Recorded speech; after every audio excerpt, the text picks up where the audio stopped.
اور جہاں پر جو ٹٹی وغیرہ جو جگہ ہوتی ہے وہ بھی صاف ستھرا، پخانے کی جگہ بھی صاف ستھرا ہے، کچھ بھی مسئلہ نہیں۔ یہ حیران ہو گئے، پوچھا اماں یہاں کون آتا ہے؟ کہا جی کوئی آتا ہے خدمت کرنے کے لیے۔ اگلے دن فجر کے نماز سے پہلے گئے، فجر کے نماز سے پہلے جب گئے جا کر دیکھا تو گھر بالکل صاف ستھرا ہے اور کوئی بندہ بھی نہیں ہے۔ تیسری مرتبہ رات کی آخری پہر میں جا کر کھڑے ہو گئے، اور جب وہاں جا کے کھڑے ہوئے اندھیرے میں چھپ گئے، کیا دیکھا کہ اسی گھر سے حضرت ابوبکر صدیق رضی اللہ تعالیٰ عنہ آ رہے ہیں۔ سمجھ گئے؟ یعنی انبیاء کے بعد اگر کسی کا مقام ہے تو وہ مقام کس کا ہے؟ وہ حضرت ابوبکر صدیق رضی اللہ تعالیٰ عنہ کا مقام ہے۔ لیکن دوسروں کے کام آنے کا جذبہ ہمیشہ ہمیشہ کی، جس قدر بوڑھے ہو رہے ہیں تو دوسروں کے کام آنے کا جو جذبہ ہے یہ دن بدن جوان ہوتا جا رہا ہے۔ تو اسلام نے مزاج یہ دیا ہے، حضور صلی اللہ علیہ وسلم نے صحابہ کو مزاج یہ دیا تھا، لہذا حضرت عمر رضی اللہ تعالیٰ عنہ کے حالات زندگی میں لکھا ہے کہ حضرت عمر رضی اللہ عنہ اور ان کے ساتھ ان کے غلام ہے حضرت اسلم، تو یہ دونوں حضرات جو ہے نا ساتھ ساتھ جا رہے ہیں۔ ایک جنگل میں آپ پہنچے، کیا دیکھا؟ ایک خیمہ لگا ہوا ہے، روشنی نظر آ رہی ہے۔ جب قریب گئے تو کیا دیکھتے ہیں؟ خاتون ہے، اور وہ خاتون کے پاس چھوٹے چھوٹے بچے ہیں، اور وہ بھوک سے بلبلا رہے ہیں اور کہتے ہیں اماں جلدی کھلا دو، اماں جلدی کھلا دو۔ اماں نے آگ لگائی ہوئی ہے، پتیلی کے اندر پانی ڈالا ہوا ہے، اور یہ کہہ رہی ہے بیٹا بس ابھی پک جاتا ہے، ابھی پک جاتا ہے۔ یہ قریب گئے، سلام کیا، اور سلام کے بعد کہنے لگے اللہ تیرے اوپر رحم کرے، بچے بھوک سے مر رہے ہیں، جو کچھ ہے وہ نکال کر کھلا دو۔ کہنے لگی کہ جی پتیلے میں کچھ بھی نہیں ہے سوائے پانی کے، ان کو بہلانے کے لیے میں نے یہ پانی ڈالا ہوا ہے تاکہ یہ بہلتے بہلتے سو جائیں گے، اور پھر بعد میں بھی سو جاؤں گی۔ ہمارے پاس کچھ بھی نہیں ہے، یہ یتیم بچے ہیں، ان کے پاس کچھ بھی، ہمارے پاس کھانے کے لیے کچھ نہیں ہے۔ امیر المومنین سے ملنے کے لیے آئے تھے، رات ہو گئی۔ تو اس پر حضرت عمر رضی اللہ تعالیٰ عنہ نے فرمایا کہ آپ نے پہلے کیوں نہیں بتایا؟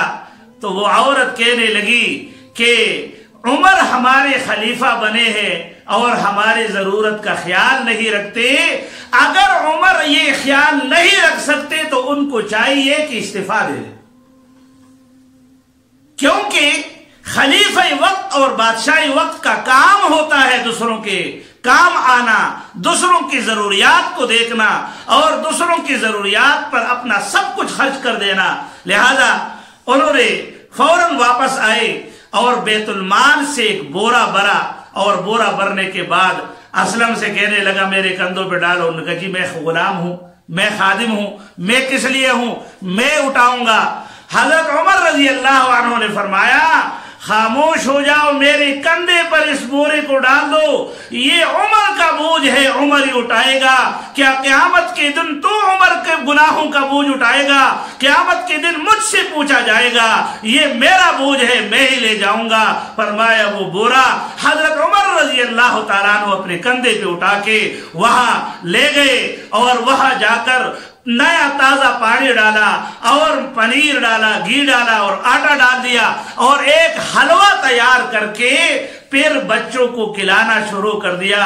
اور پھر ایک سیٹ پر بیٹھے اور کہنے لگے اے اسلم، میں نے ان بچوں کو روتا ہوا دیکھا تھا، ٹہرا اس لیے ہوں تاکہ ان بچوں کو میں ہنستا ہوں ابھی دیکھ۔ دوسروں کے کام آنے کا یہ جذبہ ہوتا ہے کہ دوسروں کے میں کام آ جاؤں، دوسرا خوش ہو جائے، تو یہ دوسروں کی خوشی یہ حقیقت میں اپنی خوشی ہے۔ یہ انسانیت اللہ کے رسول صلی اللہ علیہ وسلم نے ہمیں سکھائی۔ لہذا حضور صلی اللہ علیہ وسلم نے فرمایا اللہ فی عون العبد ما کان العبد فی عون اخیہ، کہ اللہ جل شانہ بندے کے کام میں ہوتے ہیں جب بندہ دوسرے مسلمان، دوسرے بندے کی خدمت میں ہوتا ہے۔ لہذا اگر ہم دوسروں کے کام آئیں گے تو اللہ جل شانہ ہمارے کام اور ہماری ضروریات کو بھی اللہ جل شانہ پورا فرمائیں گے۔ ایک روایت کے اندر آتا ہے حضور صلی اللہ علیہ وسلم نے ارشاد فرمایا، مسند اعظم کی روایت ہے کہ قیامت کے دن ایک آدمی کو جنت میں بھیجا جائے گا اور ان کو مختلف چیزیں اللہ تعالیٰ دیں گے، اور وہ کہے گا یا اللہ یہ کس عمل کے بدلے میں آپ نے مجھے اتنی بڑی نعمت آپ نے عطا کی؟ تو ان سے کہا جائے گا کہ تو دنیا میں مقروض کو مہلت دیتا تھا۔ مقروض کو مہلت دینا کہ کسی پر آپ کا قرضہ ہے، وہ کہتے جی میرے پاس اس وقت نہیں ہے، تھوڑا سا انتظار کر لو، آپ کہتے چلو جی کوئی بات نہیں۔ لہذا بخاری شریف کی ایک روایت ہے، فرمایا قیامت کے دن اللہ جل شانہ ایک شخص کو بلائیں گے، ایک تاجر کو، اور اس تاجر سے اللہ تعالیٰ ارشاد فرمائیں گے میرے بندے کوئی عمل ہے تو پیش کرو۔ یہ کہے گے اللہ عمل تو دکھانے کے لیے کچھ بھی نہیں، سوائے خطاؤں کے اور سوائے تقصیرات کے میرے پاس عمل دکھانے کے لیے کچھ بھی نہیں۔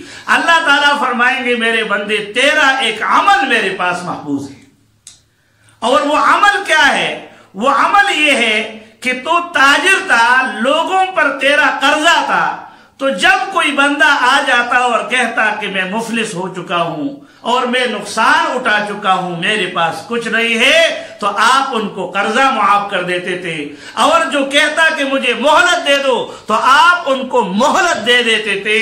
تو نے دنیا میں لوگوں کے قرضوں کو معاف کر دیا ہے، آج میں رب ذوالجلال اپنا حق معاف کر دیتا ہوں، تمہاری گناہوں کو معاف کر دیتا ہوں، جاؤ یہ جنت تیرے لیے اور یہ تیری مغفرت میں نے کر دی، اور جو ہے نا اس کی جنت میں داخلے کا فیصلہ ہو جائے۔